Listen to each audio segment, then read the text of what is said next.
My question to you is, what do you think? What do you think the outcome is going to be of the Fiend versus Goldberg in Saudi Arabia? I was surprised to hear it when I heard it last week. I didn't know that was coming. There was rumors that it might be Sting and stuff, and then they decided because Sting might have been cleared to wrestle. I don't know if he's going to wrestle The Undertaker or not. I wouldn't be surprised to see Sting in WrestleMania. They probably will get him back. But Goldberg versus The Fiend, Goldberg's last outing in Saudi was pretty horrible. It's going to be another awkward match. The styles don't match up. I don't know why he has this match, and I heard they're paying Goldberg $2 million. Like, just unbelievable money. I think it's going to be short. Goldberg has to do the job. I can't imagine. Some people are saying he might take the title off The Fiend. That would be horrendous. I hope that's not the case. I really don't know why they're doing this match. I don't want to see it. I don't want to see Goldberg versus The Fiend. The styles don't match up at all. Nothing can be gained by this. And I really hope, DT, that Goldberg doesn't take the belt off him, but I've seen crazier things happen. What's the point of putting Goldberg against him? I don't get it. Well, to me, I'm a little intrigued. Star power, marquee, because it looks good on the marquee. Well, it's Saudi Arabia. Saudi Arabia. I get that. You know what I mean? But they couldn't put anybody else against this guy, The Fiend. I mean, Goldberg can't just have another Legends match or something with somebody. Well, you remember they wanted the rumors were it's going to be Kane and The Fiend. So yeah, Kane, Stag. I heard who was going to be, and that was finalized that it was Goldberg, and I'm like, oh. I mean, his last outing with The Undertaker, I mean, my God, that was horrible. And the Fiend's not going to be protective of Goldberg. I just don't understand that they don't match up. It's not a safe bet for either guy, in my opinion. I think styles clash, huge clash of styles. I think they got to make it almost like a no DQ match. And I think, I try to always look one step ahead. And I mentioned this Friday that, it almost feels like Roman Reigns is definitely getting a main event at WrestleMania, one of the main events, and I don't think I want to see Roman Reigns.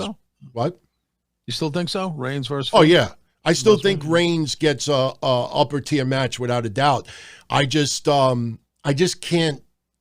I'm not feeling Roman Reigns and Goldberg, and I'm thinking if Goldberg is going to lose, getting choked out from The Fiend is not a big deal. You know what I mean? You understand what I'm saying? Like, it's not going to be like, oh my God, Goldberg lost. If he puts the mandible claw on Goldberg and Goldberg is just unconscious, Goldberg loses without giving up. So I almost feel like, as intrigued as I am that Goldberg could possibly win it, I am going the safer route and think that Goldberg gets hit with the mandible claw. He doesn't give up, but he passes out. And that's how the match ends. Well, the referee counts his shoulders to the mat. I think they'll just. I think they'll just make him pass out. And it's so funny, DT, when you think about it, because he's 53. I mean, do the fucking job. You know what I mean? Do the honors. You're getting $2 million.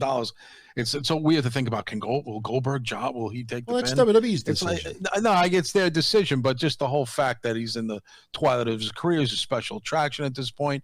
His job really is to probably put the younger talent over, but it depends on what they want to do here. You know what I mean? But I wouldn't be shocked if he won the title. I wouldn't be like floored where it's going to flood the airway. Can you believe? I'll be like, no, it doesn't surprise me. I don't know what the point would be, but unless they want Reigns versus Goldberg, which I hope is not the case. But again, when I look at The Fiend and I look at Goldberg, I see such a clash of styles. I hope it's short and sweet, if that's even a word we can use in that match. Yeah. Attention fan, I can't see The Fiend being a larger-than-life star than Cena. Cena, the more he stays away, the more beloved he gets, and he is just very respected online. And he's, you really, the more time Cena stays away, the more you can see like that side of Cena. You see, he writes things and messages, but he's always trying to uplift people. And, I like Cena now 1,000 times more than I ever did.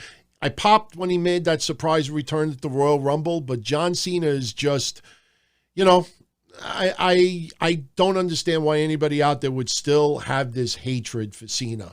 I think at the end of the day, you know, yeah, maybe, you know, his dating requirements might have been a little bit odd compared to others, but hey, you know, that's how he floats. You know, he floats his boat. They don't have to sign the contract.